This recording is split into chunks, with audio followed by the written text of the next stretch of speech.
Chentella Lizarazu, bonjour, bienvenue Bonjour. dans le Buzz Média Orange Le Figaro. Alors, après avoir été consultant pour RTL, le champion du monde de foot que vous êtes, a hérité depuis l'été 2009, je crois, de sa propre émission, qui sont d'ailleurs deux rendez-vous aujourd'hui sur la station de la rue Bayard RTL. Le Club Lisa, donc de 20h à 21h, d'une part les lundis et jeudis. Et on va également vous retrouver, on va en parler pour l'Euro 2012. Mais d'abord, peut-être déjà avec cette expérience et le recul donc sur 3 ans sur une station généraliste d'information comme RTL, est-ce que vous sentez davantage l'âme d'un journaliste ou d'un footballeur? Je sais toujours pas. Vous ne savez toujours pas? Non, je sais toujours pas. Pourquoi? Un peu des deux. Un peu des deux? Ouais, parce que je garde toujours mon âme de sportif et qu'ensuite, au fil du temps, je travaille la technique journalistique forcément. Et vous y prenez du plaisir justement? Beaucoup de plaisir. Beaucoup? Ouais. C'est quoi le fait d'interviewer, Sur l'émission radio, j'ai plein de casquettes, animateur, intervieweur, éditorialiste même parfois, puisqu'on me demande de donner une opinion. Un point de vue. Donc c'est vachement intéressant. Je pense que la radio, c'est mon centre de formation en quelque sorte. C'est ce qui me permet, je crois, le plus de progresser. Et de maintenir ce regard avisé sur ce sport. Oui, bon, le regard avisé sur le sport, je pense que tous les footballeurs peuvent l'avoir. Après, c'est la façon de l'exprimer ou de le raconter qui est plus compliqué, où il faut travailler. Alors je rappelle, hein, le Club Lisa, les deux émissions sont les plus écoutées sur leur tranche horaire aujourd'hui en radio, avec quelques 200 000 auditeurs en moyenne. Est-ce que ces performances justement d'audience auprès des auditeurs vous condamnent à chaque fois innover davantage pour vous maintenir en tête? Condamne. C'est une expression. Oui, c'est une expression, je ne sais pas si elle est vraiment appropriée, parce que je crois que c'est le plaisir qui fait que on transmet ce plaisir-là aux auditeurs et ils ont envie. Alors évidemment, chaque année, on essaye d'améliorer l'émission. Alors on a un trio avec Sylvain Charlet et Cyprien Sini. Moi, j'aime bien l'esprit d'équipe. On a une équipe qui tourne bien. J'espère qu'elle va rester solidaire aussi longtemps. Mais après, évidemment, on réfléchit davantage sur les rubriques qu'on peut ajouter. Mais chaque année, on a rajouté des petites rubriques. Il y a le Lisapping, par exemple. Là, c'est ma casquette d'éditorialiste.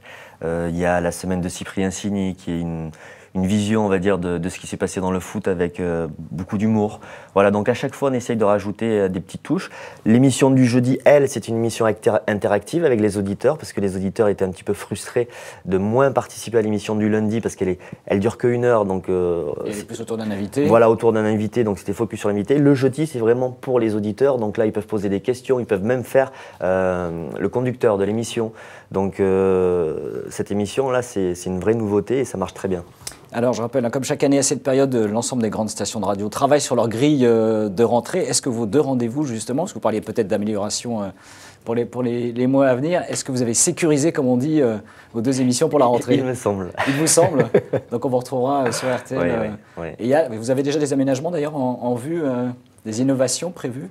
Ah, mais sur le contenu des émissions, oui, mais bon, on a jusqu'à septembre pour vous dévoiler. Et puis même en cours d'année, l'émission évolue.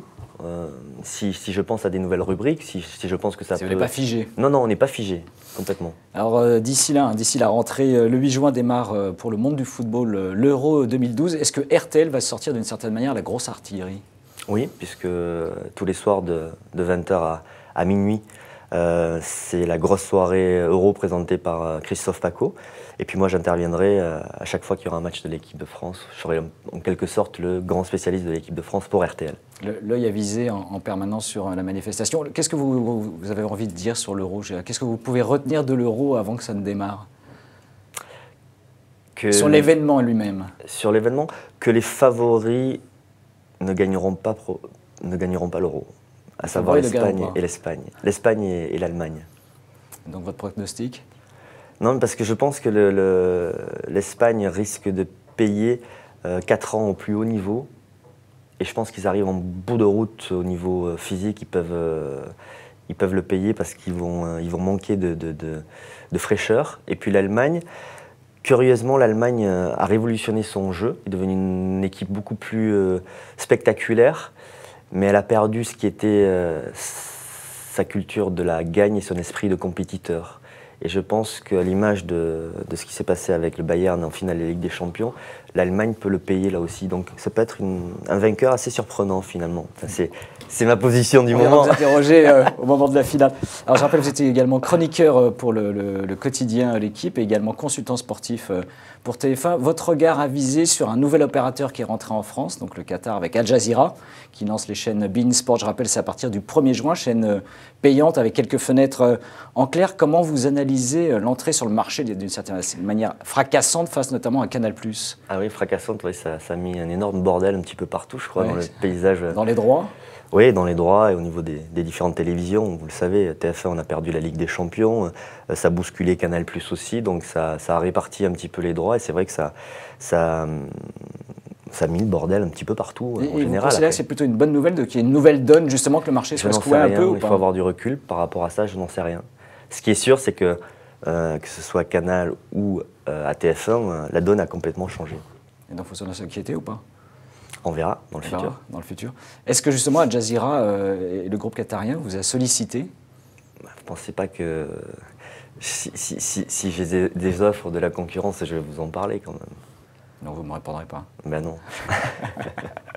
Merci à vous. Bon, donc, très bonne compétition, très bon Euro et surtout très bon club l'ISAB pour les semaines à venir. Et nous nous retrouvons dès demain avec un nouvel invité. Merci encore. Merci à vous.